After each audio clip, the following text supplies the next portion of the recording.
រឿងកូនល្អត្រូវចេះអត់ធ្មត់នាថ្ងៃអាទិត្យដ៏ស្រស់បំព្រងមួយ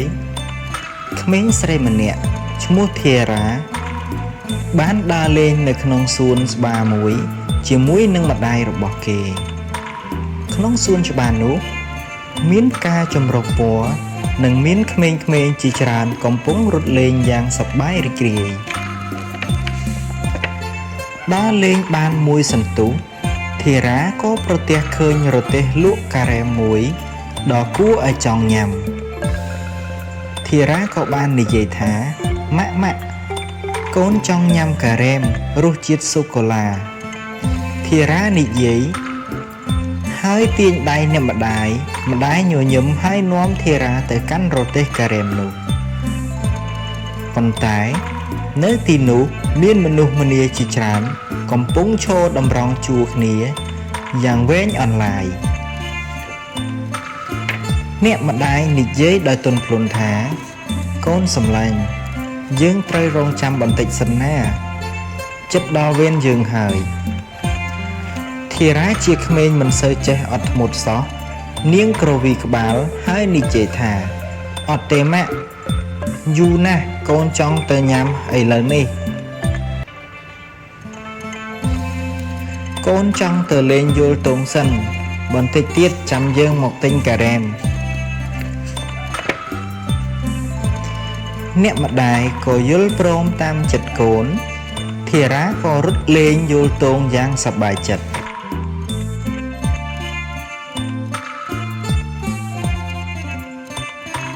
បន្ទាប់ពីលេងអស់ចិត្តហើយ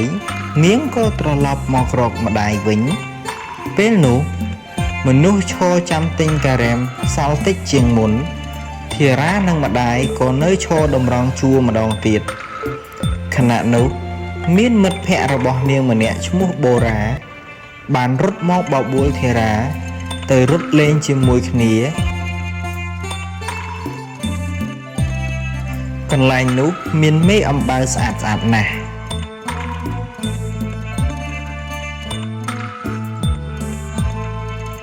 ធារាចង់លេងភ្លាមនាងក៏ហៀបនឹងរត់ចេញទៅតែម្ដាយហាមឃាត់ថាកូនចាំបន្តិចទៀតទៅជិតដល់វេនយើងហើយជិតបានការ៉េមញ៉ាំហើយណាធារាតបវិញមិនអីទេម៉ាក់មនុស្សនៅសល់ច្រើនដែរកូនទៅលេងមួយផ្លែតកូននឹងមកវិញភ្លាមនិយាយចប់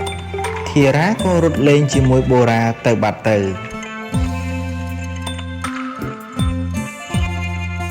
មួយសន្ទុះក្រោយមកបន្ទាប់ពីលេងនឿយហត់ហើយធារាក៏ត្រឡប់មកវិញដើម្បីទិញការ៉េមនាងឈរចាំប្រហែល15នាទីទីបំផុតដល់វេនរបស់នាងសប្បាយចិត្តណាស់ប៉ុន្តែអ្វីមិនដូចជាការគិតរបស់នាងឡើយអ្នកលក់ការ៉េមបាននិយាយដោយក្តីអាណិតថាពូសំទោសផងក្មួយស្រីពេលនេះការ៉េមអស់បាត់ហើយចាំថ្ងៃស្អែកជួបគ្នាទៀតណាឮបែបនេះធារាខូចចិត្តយ៉ាងខ្លាំងនាងចាប់ផ្ដើមស្រែកយំ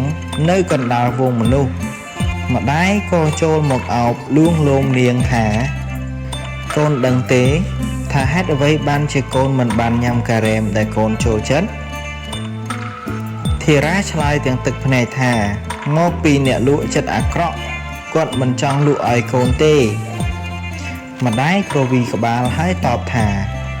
មិនមែនទេកូនមកពីកូនមិនចេះអត់ធ្មត់កូនមិនយល់ទេម៉ាក់តើកូនត្រូវធ្វើយ៉ាងម៉េចទើបបានការ៉េមញ៉ាំថ្ងៃនេះយើងមិនអាចញ៉ាំបានទេព្រោះវាអស់ហើយចាំថ្ងៃស្អែកម៉ាក់នឹងបង្រៀនកូនពីរបៀបដើម្បីញ៉ាំការ៉េមនោះបានលុះព្រឹកឡើងអ្នកម្ដាយបាននាំធារាមកសួនច្បារម្ដងទៀតពួកគេបានទៅតម្រង់ជួរចាំទិញការ៉េមដោយកាលពីម្សិលមិញធារាចាប់ផ្ដើមមានអារម្មណ៍ធុញទ្រាន់នឹងការរងចាំនេះណាស់ពេលនោះអ្នកម្ដាយក៏ស្រែកសួរថាតើកូនចង់ញ៉ាំការ៉េមដែលកូនចូលចិត្តទេ ធារាសម្លឹងមើលការ៉េមរួចងក់ក្បាលចាស់ម៉ាក់កូនចង់ញ៉ាំការ៉េមនោះម្ដាយក៏បាននិយាយថា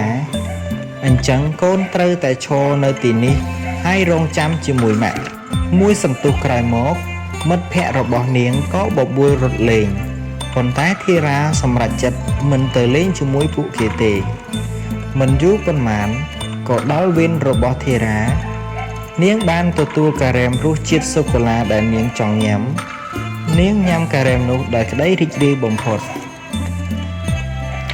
ពេលនោះម្ដាយក៏ពន្យល់ទៅកូនថាកូនស្រីឥឡូវកូនយល់ច្បាស់ហើយមែនទេកាលពីម្សិលមិញហេតុអ្វីកូនមិនបានញ៉ាំការ៉េមធីរាតបទាំងញញឹមថាចាស់ម៉ាក់គឺមកពីកូនមិនព្រមរងចាំគេម្ដាយងក់ក្បាលហើយនិយាយថាត្រឹមត្រូវហើយកូននេះគឺមកពីកូនមិនចេះអត់ធ្មត់ក្នុងការធ្វើអ្វីមួយ